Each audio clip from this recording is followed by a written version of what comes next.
Yeah! All right, so I'm excited to be here with my Australian friend, Mike Warner.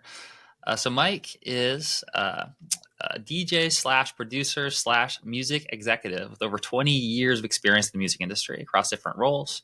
He's developed some expertise around helping artists to be able to grow their presence and their audience on music streaming platforms. Music streaming. Have you guys heard of it? I bet you have. Welcome to 2024. So Mike wrote a book called Work Hard, Playlist Hard. He's the head of editorial marketing partnerships from North America with Believe. And today I'm excited to have him on the podcast to talk about, at the time of recording this, what are the newest DSP provided tools? Things are evolving incredibly quickly, and there's some cool stuff that's being released right now. So Mike, thank you for taking the time to come on here. My pleasure. Thank you, Michael. It's great to be here. And yeah, I encourage you to milk that novelty of me having the accent for as long as we can. I've been living in the United States for 10 years and it hasn't gone away, and I'm not trying to lose it either. It is nice. Man, I remember when I lived in Australia for a year when I was in like 8th grade. It was the first time that I think I felt like I was special or unique, not for anything like that I could take like responsibility for, but just because like I had an accent, like oh my gosh, your accent, you bloody American accent.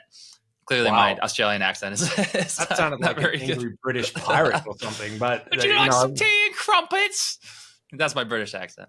That's not down under at all. Everyone overseas hates me now. They're like, he's this horrible accent.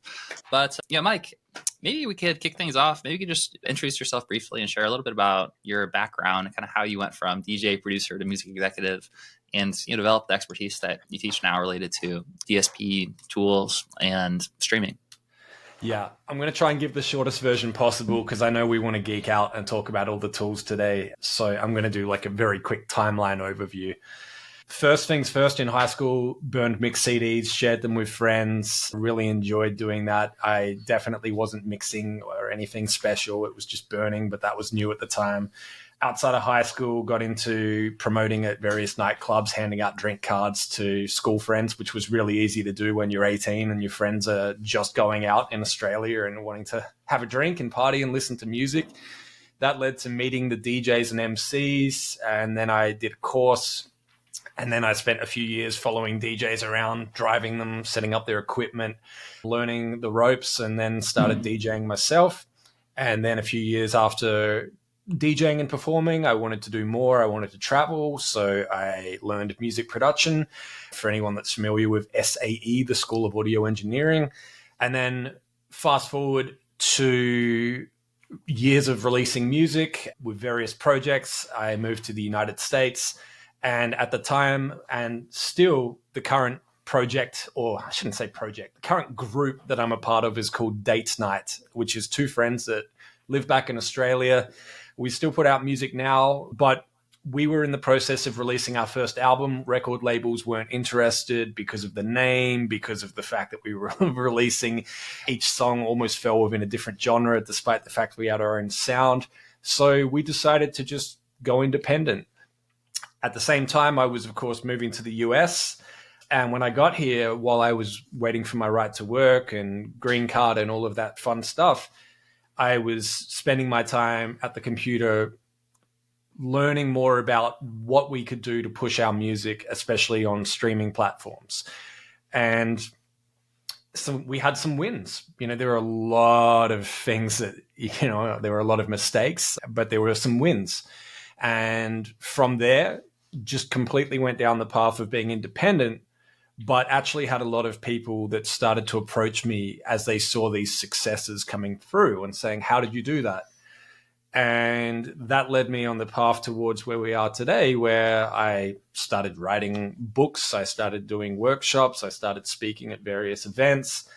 And, I just found that so much more rewarding personally to be able to just put this out and help an endless number of artists versus just releasing music myself and putting all this knowledge into practice just for myself and my friends. So, and yeah, I've been doing that, and I love doing it, and I've been doing it the whole time while holding down a day job, a number of different day jobs over the years. And that's how we first connected, and that's what brought me here today. I just love in a way, geeking out on all of these tools that are available. And, streaming is where my knowledge is. And I just love to share it with anyone that wants to listen and is willing to put this into practice. Awesome. Yeah, I mean, I always try to avoid taking for granted the fact that we have access to such amazing like depths of knowledge and experience, from people like yourself and just from all of us, like with the internet nowadays too. It's like an exponential curve. Information technology is like exploding, and it's easy to forget that like 100 years ago, people didn't have this. Like they didn't have the ability to be able to learn from basically people, like almost anyone that you can imagine that you'd want to learn from, or any skill, any knowledge. It's almost all of it's on the internet somewhere. You just have to figure out like how to find it. And luckily, we're able to bring you host guests like Mike to be able to kind of share this knowledge to help shortcut years of your life having to kind of figure this out the hard way. So really appreciate the work that you're doing and sharing that. So specifically as it relates to new DSP provided tools, I'm curious what the current landscape is. And you mentioned that there's some cool updates and things to share. So what does those actually look like related to the DSP? Yeah. And I will just add a disclaimer in here that I talk about music streaming, and I know that everyone has different opinions. There's all kinds of conversations about royalty rates and things like that. But music streaming is my world. It's what I know, and it's one piece of the puzzle. I'm not saying just because I don't talk about radio or touring or merch or things like that they're not important. They absolutely are. But tell me this, Mike. Yeah.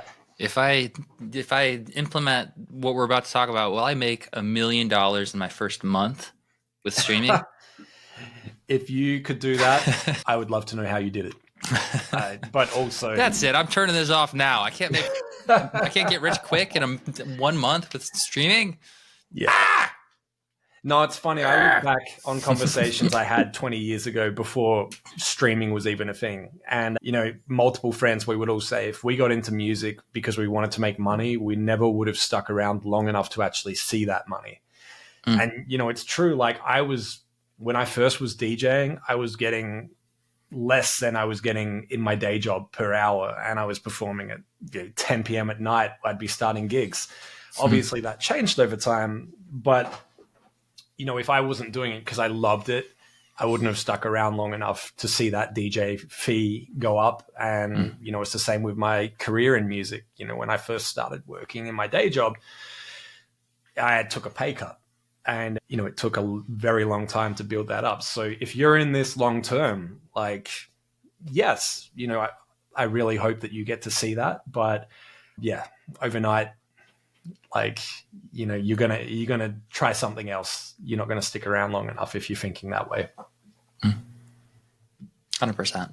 Yeah. And I think it's good to maybe up front we can just sort of clarify, what do you think is the role of streaming, or why is it important for artists to learn how to be successful as it relates to streaming platforms, if maybe it's not the number one way that they're likely to make the majority of their revenue as a musician? What is the main benefit that they get from learning this? Yeah, I would say growing your audience. And I don't want to say exposure because that's turned into such a negative word, because it basically means free or close to free, which we've heard in the touring world for years. But honestly, the way that I see it is another way that you're going to reach that fan in that location that you've never been before, is by being present on social media, on streaming platforms. In some ways, and it's kind of a controversial take, I've said, if you look at social media platforms where, for the most part, you're not seeing any direct return on that investment, you're not getting paid because you posted an image to Instagram or things like that. Some artists have decided to start looking at streaming the same way and say, well, it's a place where I show up. It's a place where I put my music out, where I can be discovered, but I'm not banking on that being my primary source of income. And you look at some of the largest artists in the world, and streaming, yes, they're getting large numbers and they're making money, but they're making even more money from the touring and all of the other things that they're doing as well. So, that's actually helped me, instead of looking at, what that royalty looks like each month, actually thinking, okay, I'm showing up on streaming, I'm doing all of these things. Now it's time to do all of the other things in addition to make sure that I'm making an income that I can live on as an artist. But as far as these tools that I wanted to share, like for everyone, like I can't see obviously the chat right now, but I usually like to just sort of ask everyone in general, like what streaming platform you use yourself, as a listener, as a fan of other artists. And most of the time, like I'm sure that Michael, there's some responses coming in. Most of the time, people will say the main ones, Apple Music or Spotify or YouTube or SoundCloud. And one thing that I've always found is that a lot of artists won't pay attention to platforms outside of what they use themselves or what they feel are the biggest for them. So, there's definitely been a lot of times where artists will say, oh, I only share Spotify links and I only talk about Spotify and I don't tell people about the other platforms. And when I'm doing like an in-person presentation, I'll go through each streaming platform, and there'll usually be hands in the room from people that haven't even heard of some of the platforms that I talk about.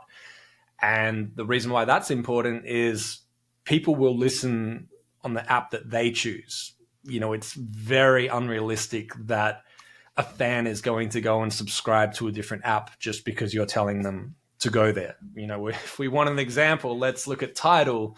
When Kanye West, oh gosh, I could probably think of another example. Beyonce or Jay-Z went and said, our music is only available on Tidal. The only way that you could stream it right now is on Tidal exclusively. And, people went and they started pirating it, torrenting it, getting it through other means.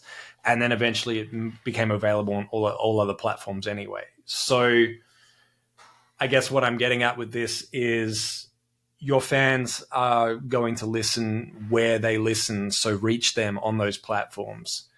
And, to give you some ideas, there's in the Middle East, there's Angami. Throughout Africa, there's Boomplay. In India, there's GeoSavan. In some countries, there's Qobuz. There's only in the United States, Pandora. There's a number of these platforms that get overlooked for different reasons. And some of them are simply the artist can't download it where they're located. So they don't know what if their music's available on there or what it looks like. But I think for the sake of today and for the sake of time, like we'll focus on the ones that are more commonly known and some recent features that have been added. So do you know roughly what percentage of listeners are on like Spotify versus Apple Music? Like I assume those are the top two, right? Tidal's what, in top three? Yeah, if we look at, it's an interesting one as well, because if we look at just the US as far as subscriber numbers, Pandora, as one example, only exists in the US, but they're actually in the top 5 in terms of subscriber numbers, monthly listeners. I think Tidal might be within the top 10 in the US, and I've heard people talk about market share before and say, oh, this particular streaming platform only has 1 or 2% of the global market. And I say, well, I'd love to get in on that, especially if it's a very minimal amount of work and time invested. If I need to just spend 30 minutes, twice per year to have a potential audience on that platform, I'll do it.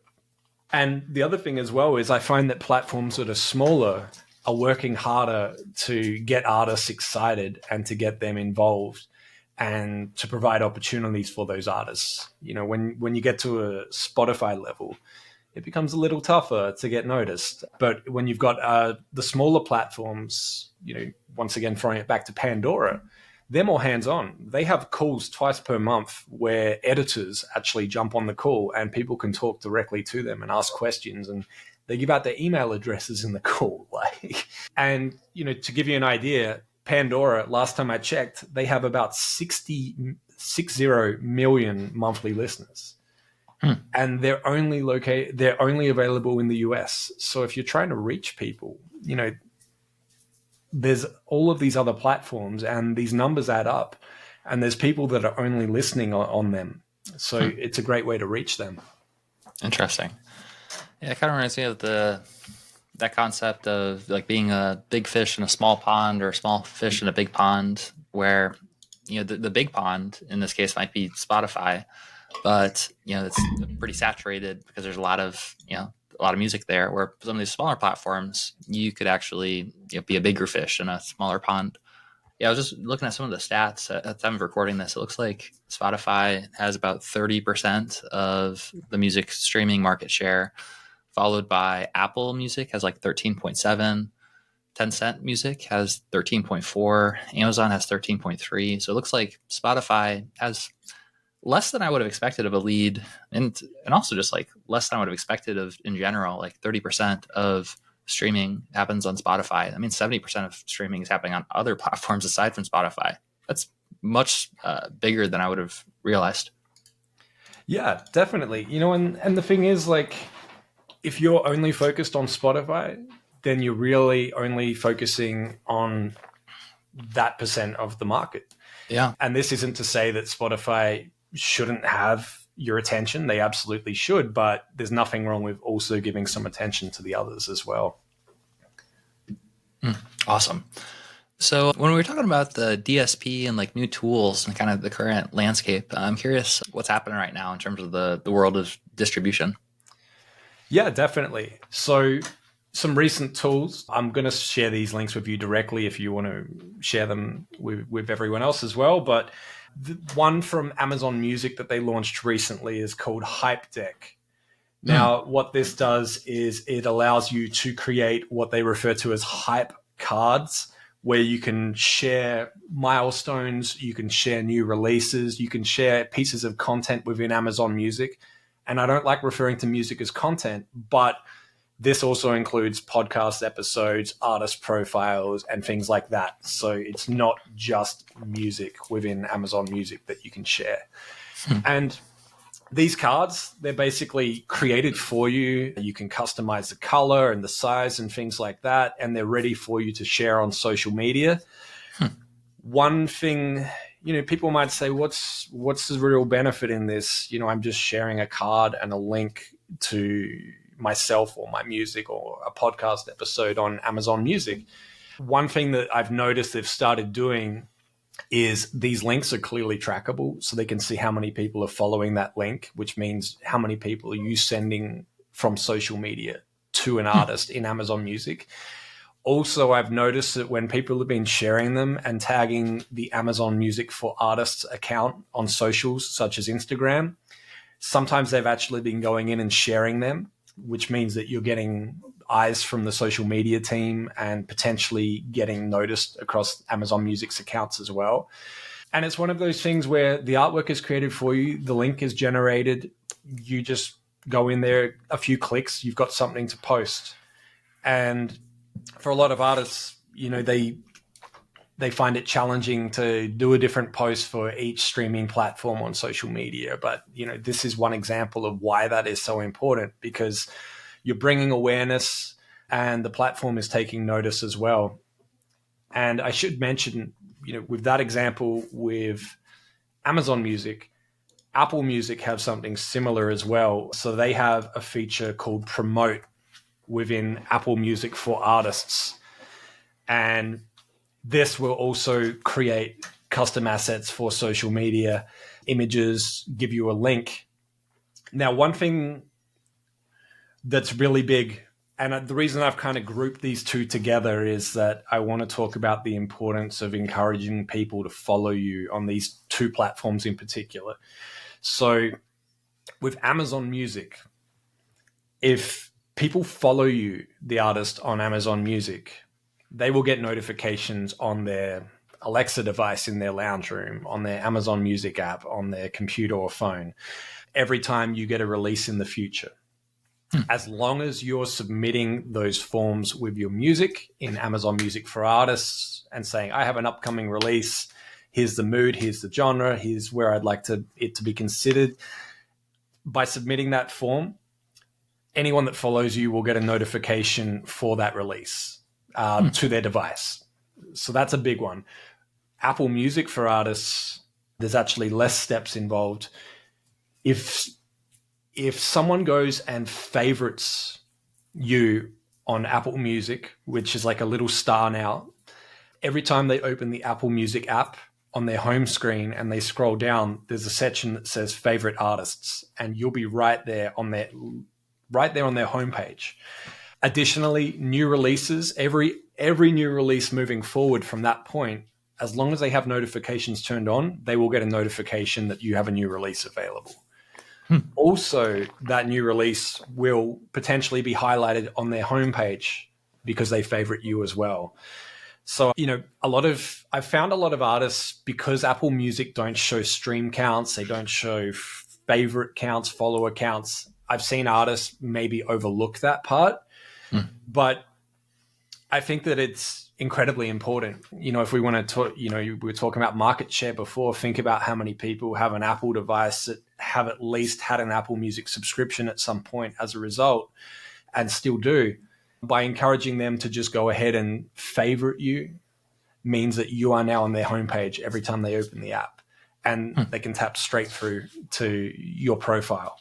So yeah, I would say that that's a really big one that I've been encouraging. And using this promote tool in Apple Music for artists, there's even an image that says favorite me on Apple Music, and then you could say something like don't miss a future release, and then it includes the link for you, goes straight to your profile. They still, of course, need to click that button, but hopefully they're prepared to do that as a fan.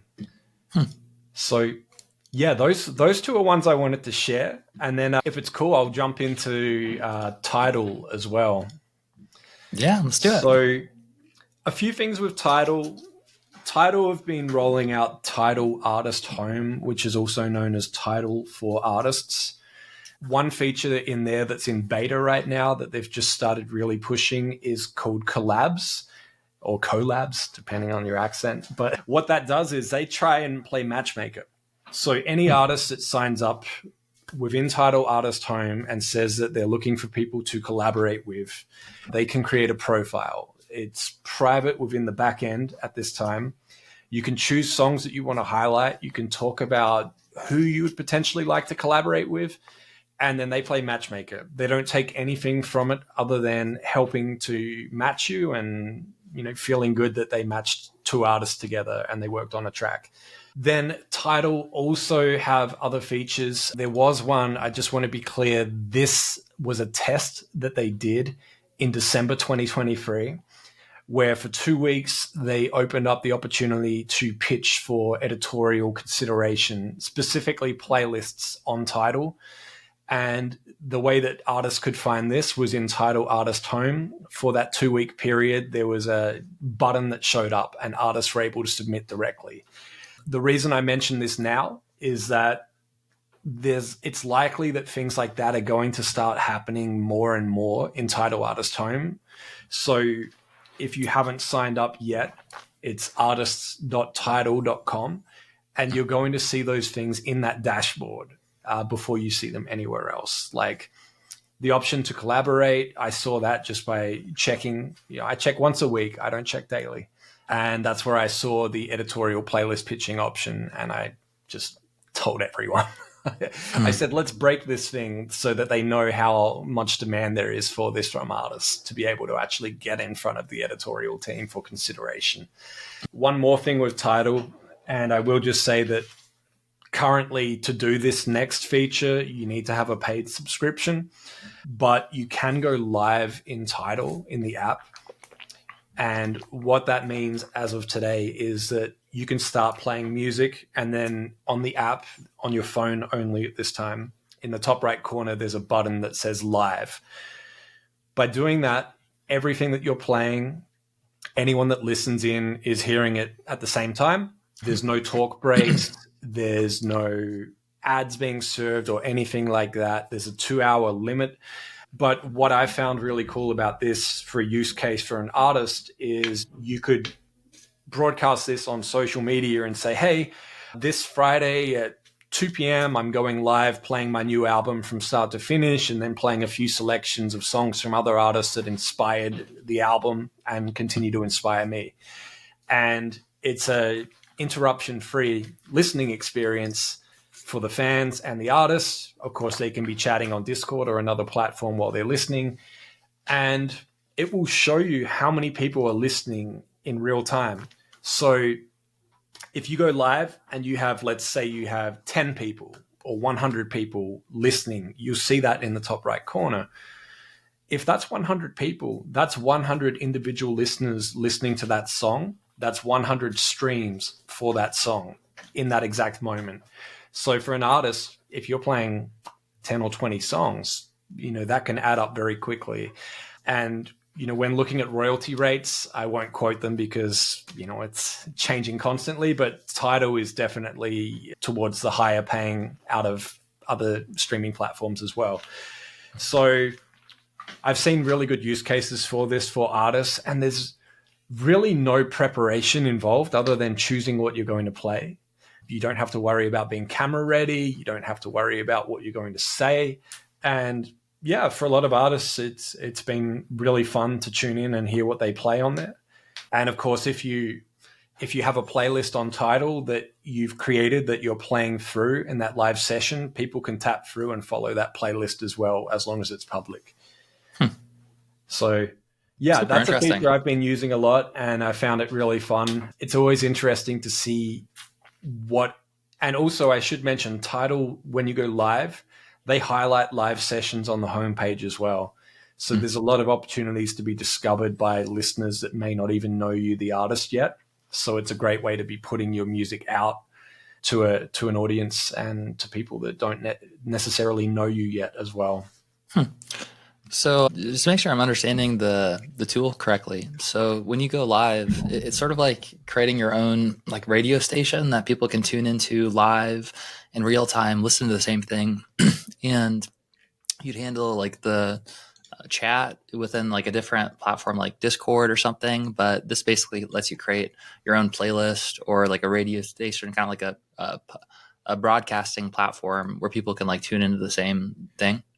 Yeah, definitely. And they don't have a chat in the app or anything like that. So, the artist can manage the chat elsewhere. And the good thing is, once you've gone live once, that link that you would share to say, hey, join my live session on Tidal, it's the same every time you go live after that. So if you're consistently going live every Friday at 2 p.m., people can go to that same link. So if you have it perhaps, in your smart link or your link tree or whatever you use, you could say, join me every Friday, 2 p.m. PST for 2 hours on Tidal. And yeah, it's like your own personal show that you're hosting. Well, hosting without talking. That is nice. Yes. Not as much pressure. Exactly. Cool. Well, speaking of being live and hosting a show, we are here with a live audience. And so I would love to open up the floor to anyone that has a question that they'd like to ask. So feel free to raise your hand, or you can put it in the chat. I see Vaz raise his hands. Let's bring on Vaz. Hopefully they'll be able to hear you okay. Hey, Vaz. Hey, how are you? Can you hear me okay? Wow, can hear you loud and clear. Okay? Can you hear him okay? Can you hear me? Yes. I got you. Yes. Okay, good. Okay, it's working. Good. I don't have to reboot. No restart necessary. By the way, Mike, beautiful. I have a bunch of questions, but I'm going to restrict it to what I was just writing that I was going to post, and I'll just tell you straight up. Are you there? Mm-hmm. Yes. Okay, you blacked out. Okay, there we go. All right. Well, first off, I want to know a little bit more about the foundation that you're with. The what is it? They call it Music Forward Foundation. Music Forward Foundation. But before I do that, if you want to answer that, this is what's the key thing for an independent musician like myself and working through Modern Musician. I have quite a bit of recorded music that I consider to be of high quality. It's developed over many years, self-produced, own all the copyrights to it. Okay. I have put very limited amount of music on with videos, and I have only 3 songs that I've actually used DistroKid to upload to other DSPs. Okay. I was wondering, because if you're not interested in dealing with all the competition that's in all of these DSPs that have just got gazillions of music artists performing, since we are tailoring through Modern Musician our funnels to incorporate our own or curate our own communities. What do you think about the idea of establishing a subscription to somebody with a catalog like I have, only to the people that are willing, that want to subscribe to my channel? It may not get me to be that super wealthy person overnight, but it will give me an edge to on other musicians and other artists, that you can only see my stuff primarily on my subscription to my channel, and we can put a few things here and there on YouTube or other networks. But this is truly being independent and just driving revenue through a subscription service on our own platform. I'll leave that to the floor. Awesome. Thanks, Oz. So just to recap, it sounds like the question is, how do you feel about gating certain kinds of content to a subscriber only channel? And how do we use these tools like Spotify and these other platforms where there's, millions and millions of listeners already? And what do you think about the strategy of having some content that's available, but some content that's like gated behind a subscription only paywall? Yeah. So, I mean, one thing I say is you should be available everywhere, but I don't see any problem with some content being just for those true fans and gating it.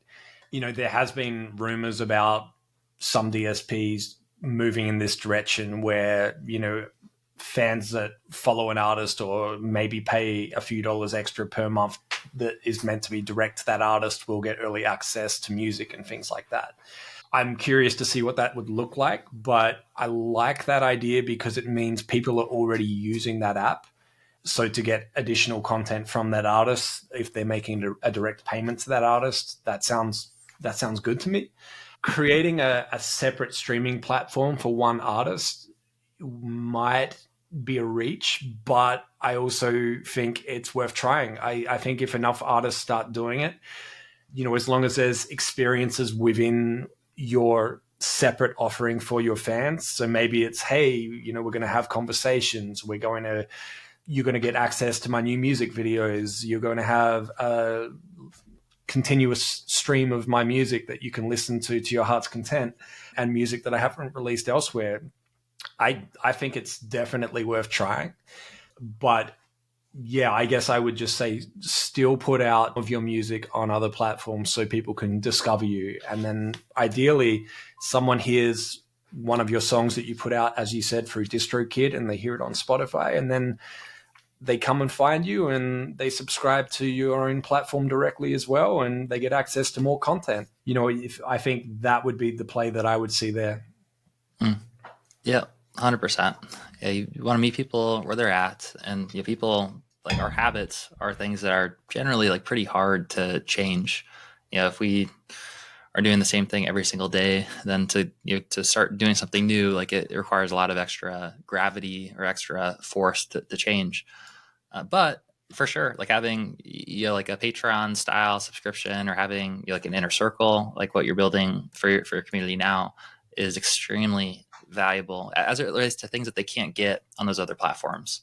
Like on Spotify, like you can't talk to the artist, you can't chat back and forth, you can't do a house concert right on Spotify, you can't deliver a house concert, but you can to people who are members of your inner circle, that are members of a tiered subscription. So yeah, 100% agree with the feedback that Mike shared there.